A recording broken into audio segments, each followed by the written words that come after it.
ఇందాక నేను ఇంటర్వ్యూకి వచ్చే ముందు ఓ మిత్రుడితో మాట్లాడుతూ ఇలా జేడి లక్ష్మీనారాయణ గారు ఇంటర్వ్యూ చేయడానికి వెళ్తున్నానంటే ఆయన తన క్వశ్చన్ అడగమన్నాడు.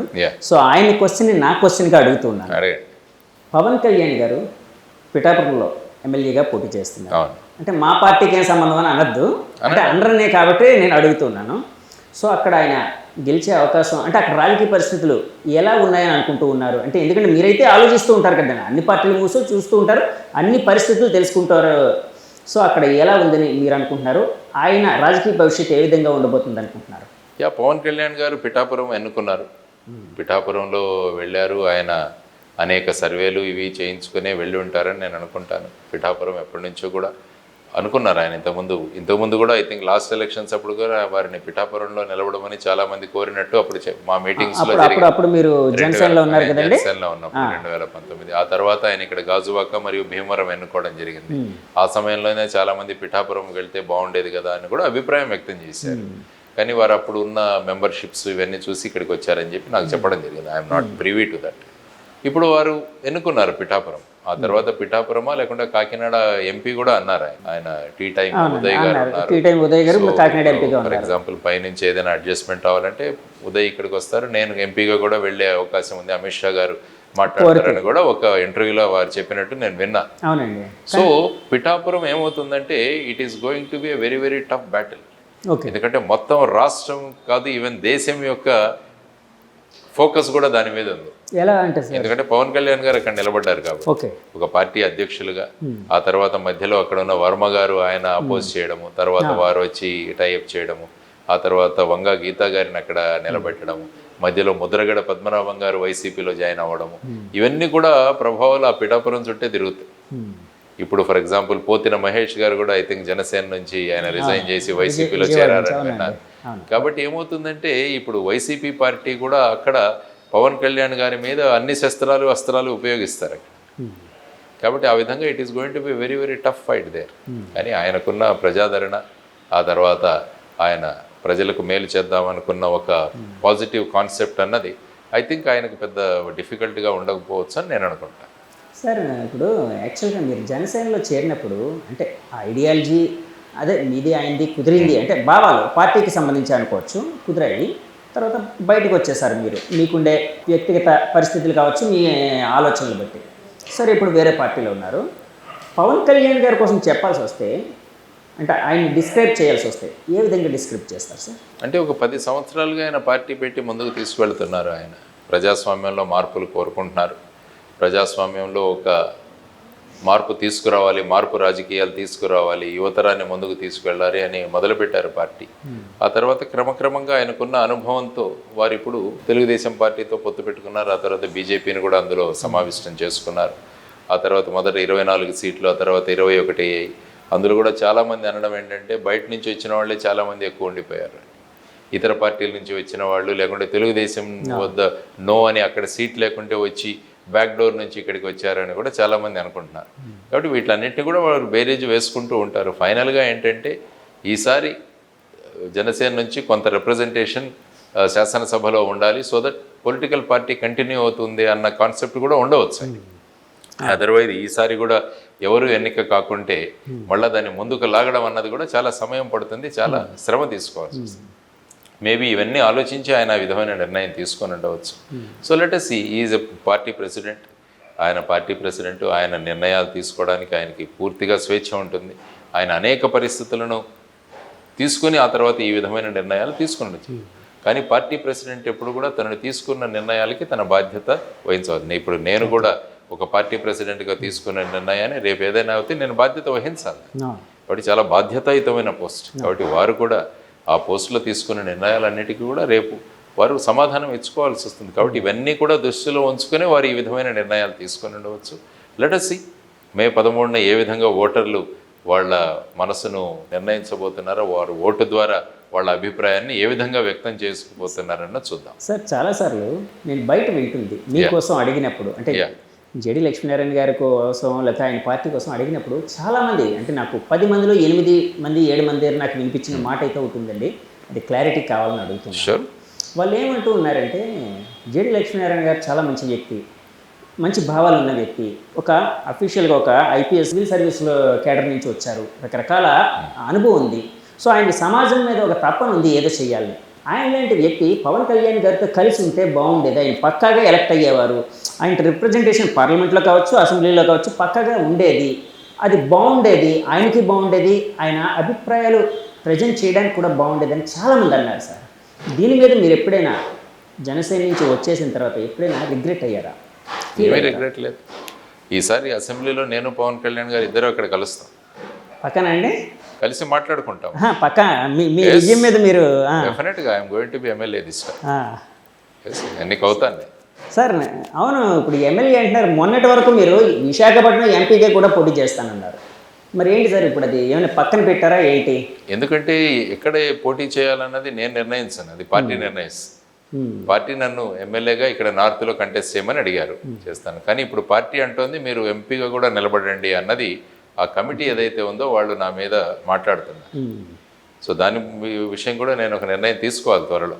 ఓకే ఎంపీ కూడా మీరు కంటెస్ట్ చేయండి, అక్కడ గతంలో మీరు కంటెస్ట్ చేశారు, తర్వాత మన క్యాండిడేట్లు 4-5 ఉన్నారు అక్కడ ఈసారి విశాఖ బరిలో, కాబట్టి మీరు ఎంపీగా కంటెస్ట్ చేస్తే ఆ రెండు కూడా ఒకే symbol, MP symbol MLA symbol కూడా ఒకటే, వాళ్ళు ఈవీఎంల్లో యూజ్ చేయడానికి కూడా ఉంటుంది. కాబట్టి అడ్వాంటేజ్ మన వాళ్ళకి వెళ్ళొచ్చు అని కూడా మా పార్టీ వాళ్ళు అంటున్నారు. చూడాలి, అగైన్ ఒక మీటింగ్ ఉంది మాకు, ఆ మీటింగ్ తర్వాత నిర్ణయిస్తారు. మీకు ఏదైనా సింబల్ కేటాయించారా సార్ ఇప్పటివరకు? మా symbol torch light. Torch light torch bearer లాగా ఉంటారు. టార్చ్ బేరర్కి టార్చ్ ఇచ్చి మేము దారి చూపిస్తాం, వెలుగు చూపిస్తాం.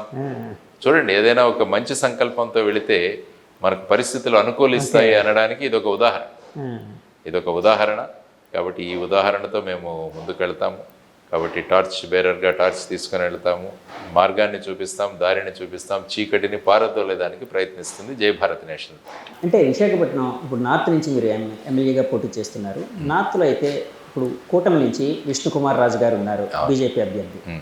అలాగే వైసీపీ నుంచి కేకే రాజు గారు, అంతకుముందు ఓడిపోయారో ఆయన ఉన్నారు. సో ఇద్దరు బలమైన అభ్యర్థులు ఉన్నారు అని వినిపిస్తుంది. అక్కడ ఇందాక మీరు ఒక మాట అన్నారు, పక్కాగా ఎమ్మెల్యేగా గెలుస్తాను, అసెంబ్లీలో నేను మాట్లాడతాను అని అన్నారు కదా. అంటే మీ విజయం మీద అంత విశ్వాసం ఎలా వచ్చింది? అక్కడ పరిస్థితులు ఎలా ఉన్నాయని అనుకుంటూ ఉన్నారు? నా క్యాంపెయినింగ్ నేను చక్కగా చేసుకుంటున్నాను, ప్రజల్లో మమేకమవుతున్నాను, డోర్ టు డోర్ వెళుతున్నాను, ప్రజల స్పందన కూడా బాగుంది. ఒక మార్పు రాజకీయాలు తీసుకురావాలనుకుంటున్నాను. ఉత్తర విశాఖను ఉత్తమ విశాఖగా చేయాలన్న సంకల్పన అక్కడ వ్యక్తం చేశాను. ముఖ్యంగా డ్రగ్స్, గాంజా ఇటువంటి వాటి నుంచి దూరం చేయాలి. పిల్లలకు చక్కగా ఒక మంచి పెద్ద library, knowledge hub, skill development centre, cultural centre ఇవన్నీ కూడా ఆ ప్రాంతంలో ఏర్పాటు చేసి విశాఖపట్నం నార్త్ని దేశంలోనే ఒక ఉత్తమ మోడల్ కాన్స్టిట్యుయెన్సీగా తయారు చేయాలన్నది నా కాన్సెప్ట్. అంటే ఒక ఎమ్మెల్యే ఏం చేయగలడు అన్నది చూపించాలి మిగతా ఎమ్మెల్యేలకి. ఆ సంకల్పంతో నేను ఉన్నా. ఆ సంకల్పాన్ని ప్రజలకు వ్యక్తం చేశాను ఓటర్స్. సార్ చేయండి, మీతో పాటు మేము ఉన్నాం, మేము మార్పు కొనుక్కునే వాళ్ళం, ఆ విధంగా మేము ఖచ్చితంగా చేస్తామని ప్రజలు ముందుకు వస్తున్నారు. కాబట్టి నా విజయం అన్నది జరుగుతుందని చెప్పేసి నేను ఎలక్షన్ అనగానే డబ్బులు పంచే సంస్కృతి అయితే ప్రతి చోట ఉందండి. కొంతమంది తెలిసి పంచుతారు, కొంతమంది అంటే అవతల వాళ్ళకి తెలియకుండా పంచడం అనేది ఉంది. ఈ పార్టీ ఆ పార్టీ అని కాదు, 100 కోట్లు పెట్టాల్సిన పరిస్థితి ఉంది అని చెప్పి చాలాసార్లు ఆఫ్ ద రికార్డ్ మనం ఎన్నోసార్లు వింటూ ఉంటాం చాలామంది. మీరు డబ్బులు ఖర్చు పెట్టి అవతల వాళ్ళు ఒక చైతన్యం తేవడానికి ఇచ్చేస్తున్నారా, లేకపోతే ఎలాంటి ప్రయత్నం చేస్తూ అవతల వల్ల చైతన్యం రగిలించడానికి చేస్తున్నారు? మా పార్టీ బేసిసే జీరో బడ్జెట్ పాలిటిక్స్, డబ్బులు పంచే ప్రసక్తే లేదు. మేము మాకున్న అభిమానాన్ని పంచుతాం వాళ్ళకి, మేము ఏం చేస్తాము అన్న విషయాలను పంచుతాం వాళ్ళకి, మేము ఏ విధంగా కాన్స్టిట్యుయెన్సీని, నియోజకవర్గాన్ని ముందుకు తీసుకువెళ్తాము అన్నది పంచుతాం. ఆ తర్వాత వచ్చేసి నిరుద్యోగ సమస్యని ఏ విధంగా తీరుస్తాము అన్నదాన్ని పంచుతాం. డ్రగ్స్ ఇవి లేకుండా ఈ సమాజాన్ని ఎలా తయారు చేస్తుందామన్న మా ఆలోచనలు పంచుతాం. కాబట్టి ఇటువంటి వాటిని మేము పంచుతాం, కానీ మేము డబ్బులు పంచే పార్టీ కాదు ఇది జై భారత్. సార్ ఇందాక ఒక మాట అంటే మనం ఇందాక అవాయిడ్ అయ్యాం కొంత, అంటే దారి తప్పింది. నేను ఒక క్వశ్చన్ అడిగానండి.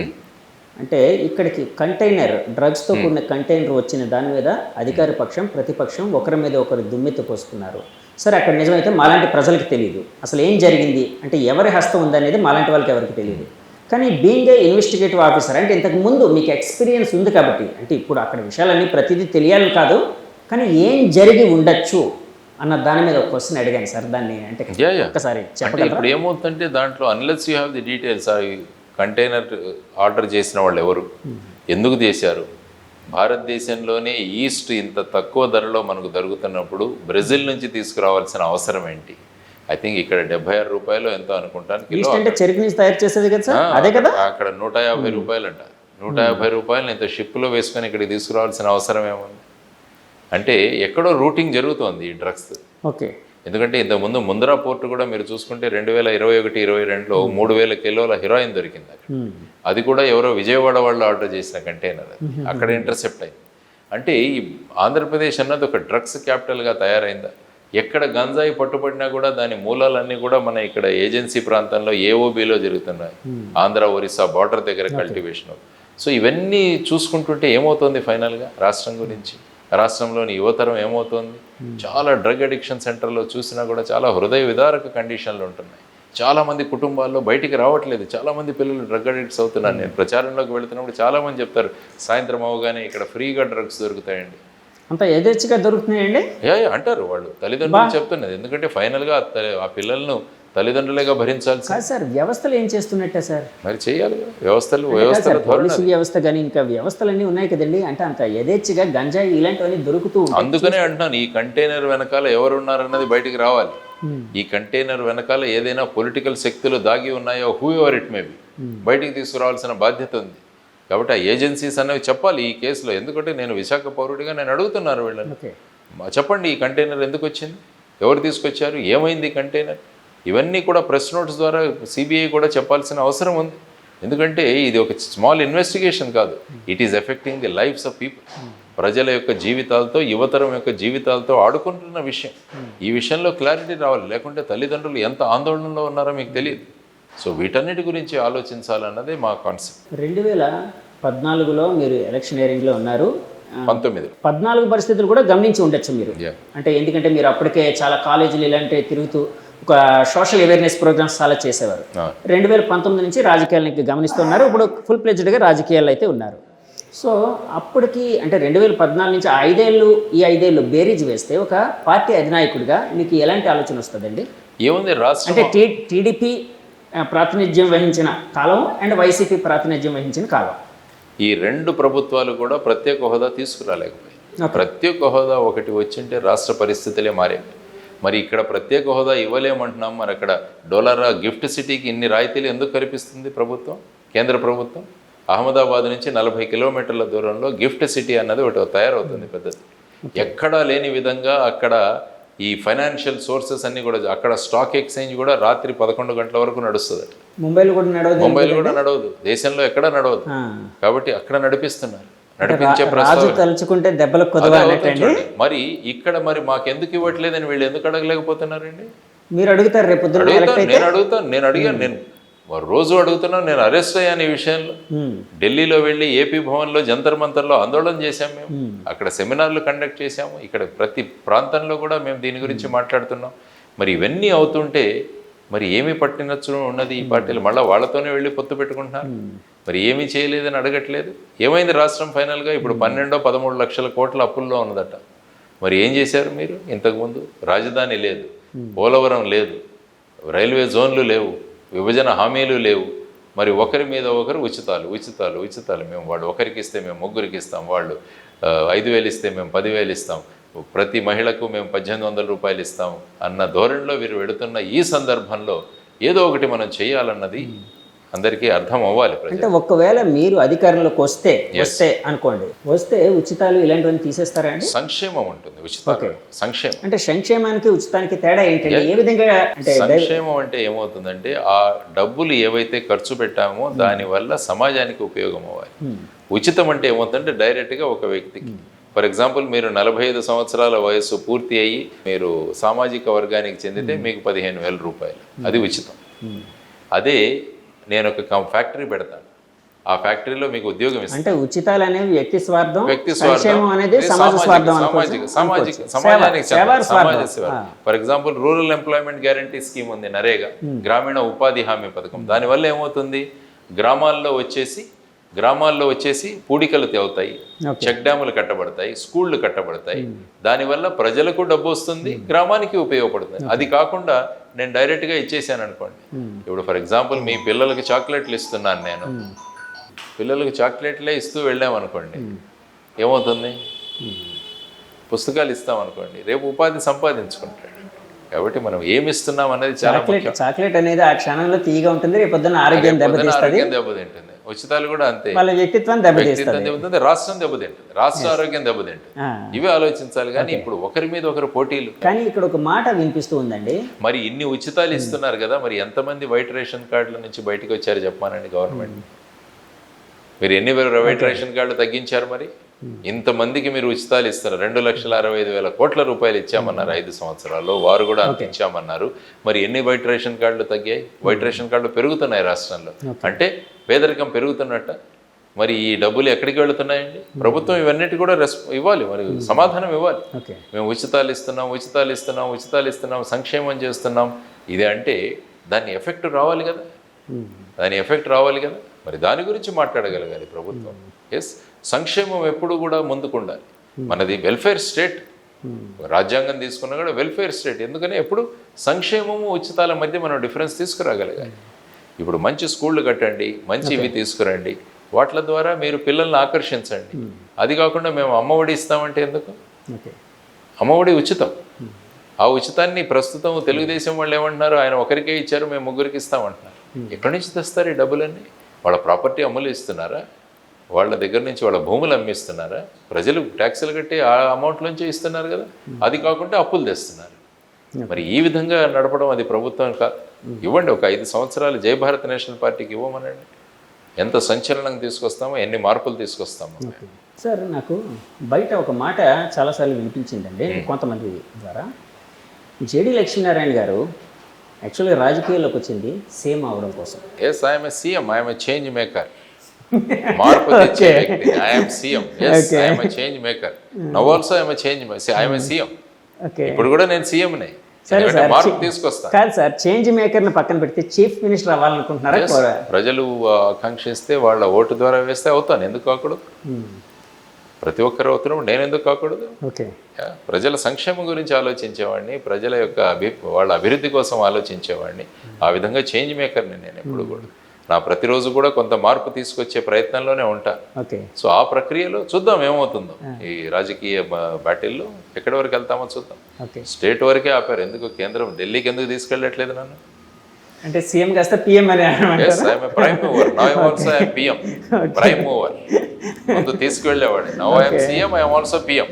ఓకే సార్, ఫైనల్గా చెప్పండి, ఇప్పుడు రాజకీయ పరిస్థితుల్లో మన రాష్ట్రంలో ఆంధ్రప్రదేశ్లో ఏ పార్టీ ఎన్ని స్థానాలు గెలిచే అవకాశం ఉందని? అది 13 జూన్ 4 ఆలోచన. అంటే మీకు ఒక అవగాహన ఉంటుంది కదా, దానికోసం అడుగుతున్నాను. ఎన్ని గెలవచ్చు? సరే సార్, స్ట్రైట్గా అడుగుతున్నాను సార్. టీడీపీ, జనసేన, బీజేపీ కూటమి ఎన్ని గెలవచ్చు? జై భారత్ నేషనల్ పార్టీ అధికారంలోకి వస్తుంది. ఇంత మాత్రం. వైసీపీ ఎన్ని గెలవచ్చు సార్? జై భారత్ నేషనల్ పార్టీ అధికారంలోకి వస్తుంది. Yes, that is my reply. సరే, అంటే నాకు ఒకటి అనిపిస్తూ ఉందండి, యాక్చువల్గా రాజకీయ నాయకులకి లౌక్యం ఎక్కువ కావాలంటారు. సో ఆ లౌక్యం ఎక్కువగా మీకు అలవడింది. నేను కాన్ఫిడెన్స్తో వెళ్తాను. I'm always confident. మరి మనలో మనకు కాన్ఫిడెన్స్ లేకుండా మనం ఎందుకు ముందుకు వెళ్ళాలని నేను అడుగుతాను. వాళ్ళు వైనాట్ 175 అన్నప్పుడు, వైనాట్ 160 అన్నప్పుడు వైనాట్ వి అంటారు నేను. Why not Jai Bharat National Party. Okay sir, thank you అండి. Thank you very much sir. మనస్ఫూర్తిగా కోరుకుంటున్నాం మీ ప్రెజెన్స్ అనేది అసెంబ్లీలో ఉండాలని మనస్ఫూర్తిగా కోరుకుంటూ థ్యాంక్ యూ అండి. మంచి సమయం అయితే మాకు ఇచ్చారు. చూసారు కదండి, ఇది జై భారత్ నేషనల్ పార్టీ అధ్యక్షులు జేడి లక్ష్మీనారాయణ గారి అంతరంగం. ఆయన తను సీఎం కావాలనుకుంటున్నారు, పిఎం కావాలనుకుంటున్నారని కూడా చెప్పారు. సో సీఎంకి, పిఎంకి కొన్ని అర్థాలు కూడా చెప్పారండి. ఈ ఇంటర్వ్యూ మీకు నచ్చితే మా ఛానల్ లైక్ చేయండి, కామెంట్ చేయండి, షేర్ చేయండి, సబ్స్క్రైబ్ చేయండి. Thank you very much. Signing off me Jagadish from journey with Jagadish. By by. ఇప్పుడు ఆపరేషన్ లేకుండానే మోకాళ్లకు ప్లాస్మా ట్రీట్మెంట్. మీ ఆర్థోపెటిక్ సమస్యలన్నిటికీ రోబోటిక్ టెక్నాలజీ ద్వారా తక్కువ ఖర్చుతో శాశ్వత పరిష్కారం. Free consultation. ప్రతి ట్రీట్మెంట్ పై 20% డిస్కౌంట్. ఈ ఆఫర్ కొద్ది రోజులు మాత్రమే. త్వరపడండి. V9 hospitals 9281465842.